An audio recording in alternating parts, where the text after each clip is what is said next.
Só rapidinho, gente, só rapidinho. Vou ter que interromper vocês porque o presidente do Congresso, Rodrigo Pacheco, está falando. Vamos ouvir. Supressivas em relação a algumas questões desse programa de mobilidade, e em relação à taxação, ele se manifestou contrariamente. Óbvio que a gente respeita o entendimento do senador Rodrigo Cunha, mas a deliberação é uma deliberação do plenário do Senado Federal, e agora é o debate que virá nos próximos instantes em relação à posição das lideranças de bancada, dos senadores e senadoras, em relação a essa questão da taxação. Óbvio que o que prevalecer e o entendimento da maioria prevalecerá, nós vamos respeitar qualquer que seja o entendimento, mas certamente esse tema vai a debate porque muitos senadores e senadoras desejam e acham justa a taxação dessas compras, diferentemente do que entendeu o relator, senador Rodrigo Cunha. Então, um debate normal, próprio e típico do parlamento, que é uma casa de divergências e debate de ideias. É muito bom que haja esse debate para que haja o exaurimento do amadurecimento de um tema que ganhou muita polêmica de fato, mas que haverá, no final das contas, o entendimento da maioria do Senado Federal. Agora, isso foi discutido com os líderes, foi uma surpresa esse anúncio hoje? Como houve o encaminhamento na semana passada e havia a questão do prazo final da medida provisória, eu fiz uma opção de encaminhar diretamente ao plenário, nessa primeira sessão, que é de hoje, terça-feira. Então é um item prioritário na primeira sessão possível, que é essa de terça-feira, sob a relatoria do senador Rodrigo Cunha, com um requerimento de urgência a ser aprovado e um debate de mérito no plenário. Então não houve realmente submissão às comissões. E o relator, naturalmente, indo direto ao plenário, apresenta o seu parecer, nós o respeitamos e haverá o debate agora em relação a cada um dos itens do parecer. Como que ficou o trâmite agora, presidente? Oi? Olha, eu considero que é muito importante nós termos a compreensão de que a tributação, a existência de impostos, tem uma razão de ser, que é para fazer frente aos gastos públicos que envolvem gastos de saúde, de educação, de segurança, de programas sociais. Então, é algo exigível. O que nós queremos ter é justiça tributária. Que o contribuinte possa pagar o menos possível, que o Estado seja o mais eficiente possível. Nesse caso concreto, de fato, há o estabelecimento de uma concorrência entre os mesmos produtos entre a indústria nacional, a indústria brasileira e a indústria estrangeira. Não pode haver um tratamento diferenciado em relação a isso. Me parece, de fato, que se estabelecer uma taxação uniforme entre o que vem do exterior e o que é produzido aqui, é algo que vem a calhar para aquilo que nós queremos, que é o desenvolvimento da indústria nacional. Ao desenvolvermos e protegermos a indústria nacional, protegermos o varejo nacional e protegermos não com protecionismo desvairado, mas com um protecionismo equilibrado de estabelecer equidade, justiça, equilíbrio mesmo.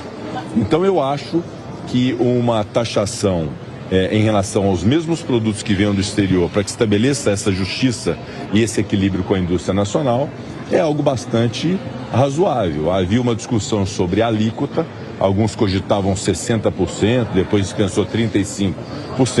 A Câmara dos Deputados decidiu por estabelecer uma alíquota de 20%. Então, esse entendimento da Câmara dos Deputados foi lá na Câmara muito bem aceito e, naturalmente, agora cabe ao Senado decidir. No meu caso, como presidente, eu não voto, eu estou externando aqui a minha opinião, não é nem com o intuito de influenciar o entendimento dos senadores e senadoras.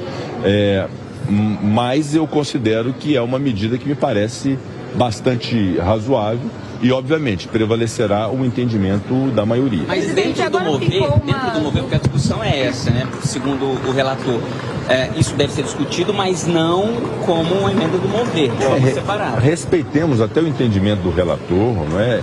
Eu até não tenho dúvidas sobre a posição dele, se ele é contrário à taxação em si ou se é contrário à forma que se veiculou através de um outro projeto de lei, de um programa de mobilidade. Então, é preciso o relator, inclusive, externar isso no plenário, vai ser a oportunidade agora de fazê-lo, mas, de fato, não há nenhuma vedação nesse sentido. Foi inserido, foi uma opção da Câmara dos Deputados, que eu também respeito. No final das contas, se for uma medida meritória e de boa razão, de boa função para o compromisso que se destina, que é para proteger a indústria nacional, o Mover também trata de mobilidade, trata de indústria, então não vejo nenhum problema de tratar os dois temas ao mesmo tempo. Mas, obviamente, repito, a minha posição nesse momento é de poder conduzir a sessão, respeitar as opiniões divergentes, dar ao mesmo tempo de fala à situação e à oposição e chegarmos num bom entendimento no final das contas. E se não houver entendimento, que vá para voto e a maioria prevalece. Uma dúvida sobre o encaminhamento,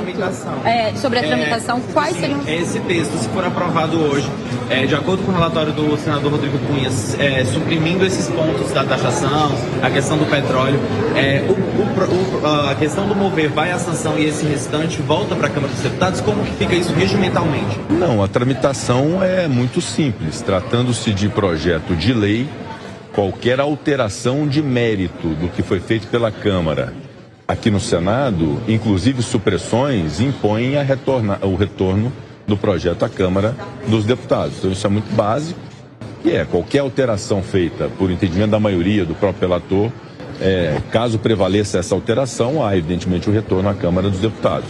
Não é possível se fatiar isso, mandar parte à sanção e outra parte não, como se faz, por exemplo, com propostas de emenda à Constituição, cuja supressão que importe na coincidência de textos entre Câmara e Senado, pode-se promulgar aquele texto comum e não promulgar o que faltou.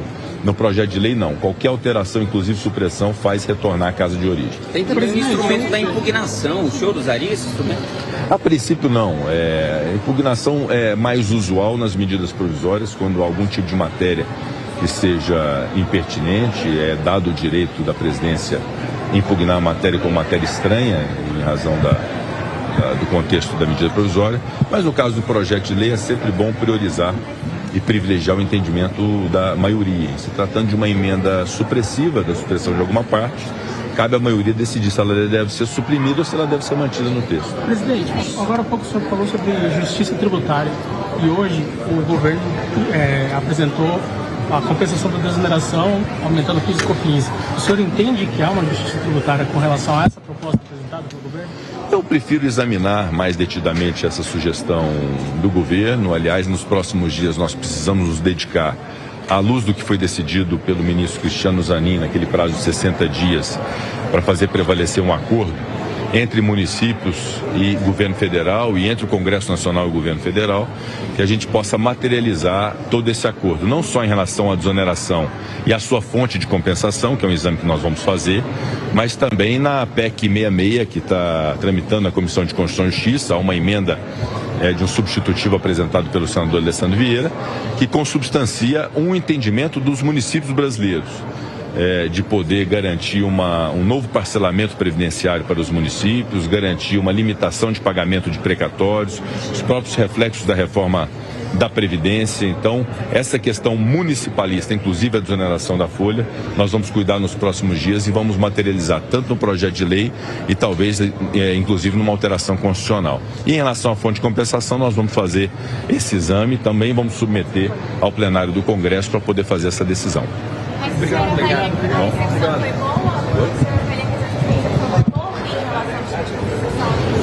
Eu não avaliei ainda, como foi agora recente, eu não conversei com nenhum senador e nenhuma senadora em relação ao mérito dessa proposta. Mas vamos fazer uma avaliação e, obviamente, vamos ter muito boa vontade com o governo federal, porque eu sei que o governo federal está buscando resolver o problema e vamos ajudar nesse sentido.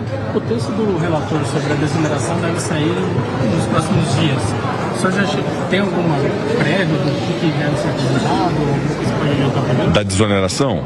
Na verdade, a desoneração dos 17 setores ficou ajustado e apalavrado que mantém-se no ano de 2024 a desoneração tal como foi concebida na Lei 14.784, do final do ano passado, e com a reoneração gradativa de 5% sobre a folha ao longo de 2025, 2026, 2027 e 2028, até se atingir a plenitude dos 20% sobre a folha. Em relação aos municípios, também ficou apalavrado a manutenção da alíquota, ao invés de 20%, de 8%, tal como concebido na lei do ano passado, no decorrer de todo o ano de 2024. Então, essa garantia foi possível ser dada aos municípios brasileiros alcançados por essa desoneração e essa redução de alíquota, da manutenção da alíquota de 8%. A forma de reoneração em relação aos municípios que ainda não foi ajustada, que aí é objeto da discussão que temos que fazer nos próximos dias, até o recesso está com isso resolvido, porque o prazo imposto pelo Supremo Tribunal Federal foi inclusive de 60 dias.